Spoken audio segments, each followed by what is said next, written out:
जय हिंद एवरीवन, स्वागत है आपका वी नेशन ट्रिपल वन के एक नए एपिसोड में, जहां आपके लिए लेकर आते हैं इंडियन डिफेंस की प्रमुख अपडेट्स को सबसे पहले। तो चैनल को सब्सक्राइब करना मत भूलिएगा।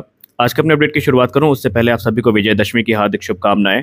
अपने अपडेट की शुरुआत करने वाले हैं फ्रांस को लेकर आई एक रिपोर्ट से। दरअसल आपको बता दें कि इस समय फ्रांस से एक रिपोर्ट सामने आई है, जहां पर फ्रांस ने 110 क्विंटन थ्रस्ट क्लास का जो इंजन है, इसके निर्माण के लिए अपने जो कमिटमेंट है उसको पक्का कर दिया है। और उन्होंने अपने रिपोर्ट में ये कहा है कि वो भारत को हर प्रकार का सहयोग करने के लिए तैयार है और वो भारत की ज़रूरत को समझते हैं, जिसके अंतर्गत जो 110 क्विंटन थ्रस्ट क्लास का इंजन है वो भारत में ही विकसित करने के लिए तैयारियां भी कर रहे हैं। उनका कहना है कि भारत की जो नीड है उसको पूरा करने में वो पूरी तरीके से सक्षम है और जो जो चीज़ें भारत के द्वारा रिक्वायरमेंट में कही गई हैं, सारी चीज़ें, सारे क्राइटेरिया मीट किए जाएंगे। अगर हम एग्रीमेंट की बात करें तो फ्रांस भारत को अपनी जो टेक्निकल एक्सपर्टीज़ है, सपोर्ट है, वो प्रदान करेगा, जिसके अंतर्गत फ्रॉम स्क्रैप जो 110 क्विंटन थ्रस्ट क्लास का इंजन है ये भारत में ही विकसित किया जाएगा। अब अगर हम रिपोर्ट्स की बात माने तो ये जो इंजन होंगे ये विशेषतया सिर्फ एमका के लिए नहीं होंगे, बल्कि हमारे फ्यूचर फाइटर जेट जिसमें टेडबीएफ या फिर राफेल का जो अपग्रेड होगा उसमें भी यही इंजन हमें देखने को मिलने वाले हैं।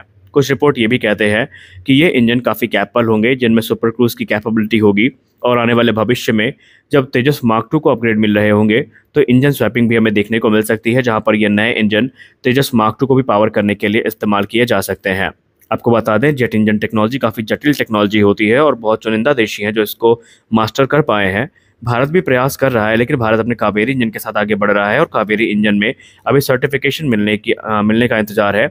एक बार जैसे ही सर्टिफिकेशन मिल जाता है तो ये हमारे लिए बहुत बड़ी राहत की बात होगी। और हमने रिपोर्ट्स में आपको पहले भी बताया कि 110 क्विंटन थ्रस्ट क्लास के इंजन के साथ साथ हमारे पास जो कावेरी इंजन है, जो कि 90 क्विंटन से ज़्यादा का थ्रस्ट जनरेट करेगा, उस पर भी काम चालू रहेगा। ऐसा नहीं है कि एक इंजन बन जाएगा तो दूसरा प्रोग्राम ठप हो जाएगा। 2 इंजन प्रोग्राम एक साथ आगे बढ़ेंगे, लेकिन हमारे लिए प्राथमिकता होनी चाहिए ये 110 क्विंटन थ्रस्ट क्लास का इंजन, जिसका इस्तेमाल हमें एमका में करना है। जैसा कि हम सब जानते हैं कि बुधवार को आदरणीय रतन टाटा जी का स्वर्गवास हुआ है और उन्होंने 86 वर्ष की उम्र में बीच कैंडी हॉस्पिटल मुंबई में अपनी अंतिम सांस ली।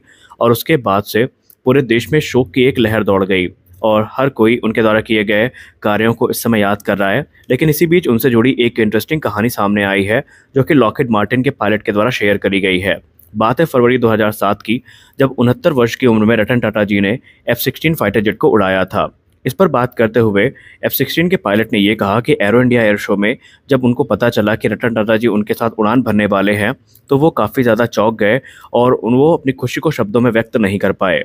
उनको ये था कि इतनी बड़ी हस्ती के साथ उनको उड़ान भरना है। और साथ ही साथ उन्होंने ये भी कहा कि जब वो उड़ान भर रहे थे तो खासकर एक ऐसा मोमेंट आया उड़ान के दौरान जब एयरक्राफ्ट तकरीबन 500 फीट की ऊंचाई पे था और स्पीड थी 600 नॉट्स। ये ऐसी स्पीड होती है, एक ऐसी हाइट होती है जहां पर आपको एयरक्राफ्ट की एक्चुअल स्पीड का पता चलता है कि एयरक्राफ्ट कितना फास्ट मूव करता है।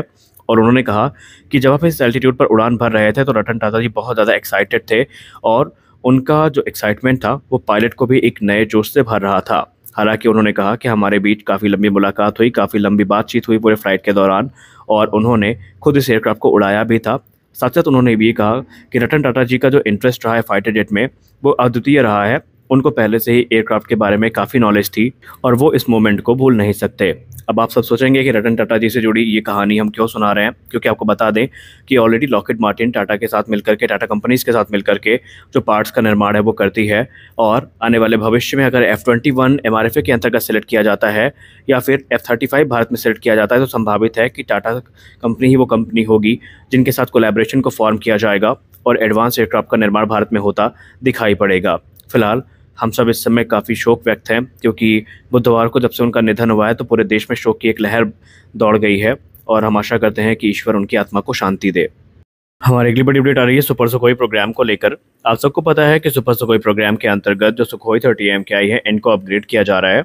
लेकिन इसी बीच न्यूज़ 9+ से बात करते हुए farmer air chief marshal RKS Bhadauria sir ने अपना जो विज़न है इसको प्रस्तुत किया है, जहां पर उन्होंने ये कहा है कि भारतीय वायुसेना जो है वो एक इंटरेस्टिंग रोड मैप के साथ आगे बढ़ रही है, जहां पर भारतीय वायुसेना का टारगेट ये है कि अगले 20 वर्षों में सुखोई 30M के आई के जो इनिशियल वेरिएंट हैं इनको रिटायर करना शुरू कर दिया जाएगा। दरअसल यहाँ पर बताया जा रहा है कि वो एयरक्राफ्ट जो 2000 के दशक के आसपास या 2001 के बाद इंडक्ट किए गए थे, उनमें से कुछ एयरक्राफ्ट अब इस समय लगातार अपनी इस अवधि को पूरा कर चुके हैं और उनका रिटायरमेंट अब ज़रूरी है। और ऐसे में भारतीय वायुसेना इसी प्रोग्राम के साथ आगे बढ़ रही है।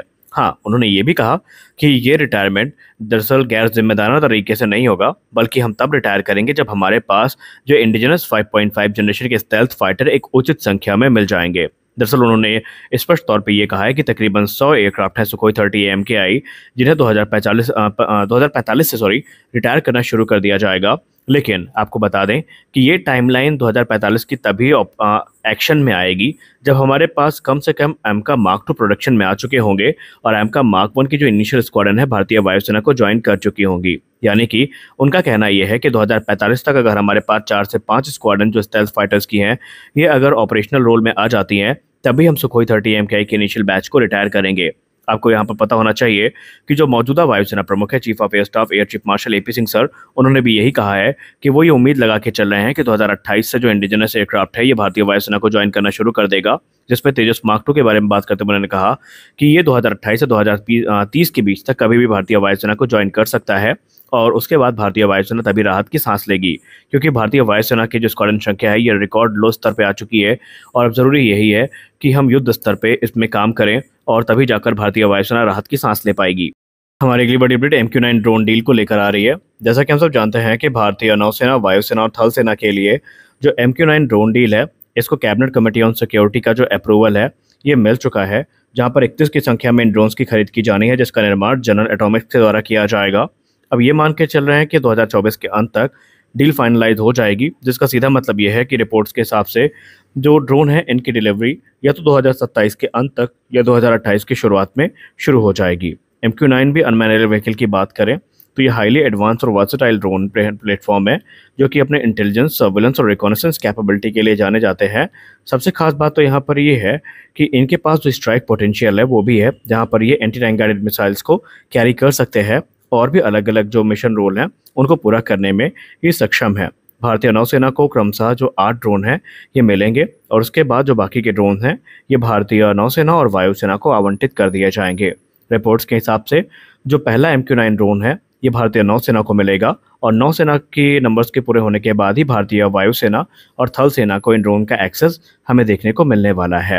रिपोर्ट्स की बात माने तो जो MQ-9 भी ड्रोन होने वाले हैं इनमें से ये जो ड्रोन है इंडिया स्पेसिफिक एनहांसमेंट्स के साथ भी देखने को मिल सकते हैं, जहां पर भारत अपने रिक्वायरमेंट के हिसाब से इनमें बदलाव कर लेगा। दरअसल आपको बता दें भारतीय थल सेना और वायुसेना को भी इनकी काफ़ी ज़रूरत है, क्योंकि चीन के साथ जब गतिरोध बढ़ा था तो उस समय भारतीय नौसेना के MQ-9 ड्रोन जो है इनकी सहायता ली गई थी और चीन के ऊपर नज़रें वहाँ पर बनाई गई थी। हालांकि भारत में भी जो इंडिजिनस प्रोग्राम है ये लगातार आगे बढ़ रहे हैं, लेकिन फिलहाल एक आंतरिक समाधान के तौर पर या तत्काल समाधान के तौर पर जो MQ-9 ड्रोन है इसको काफ़ी महत्व दिया जा रहा है और संभावित है कि 2024 के अंत तक जो डील है ये फाइनलाइज हो जाएगी और जो ड्रोन डिलीवरी है ये 2027 तक शुरू हो जाएगी।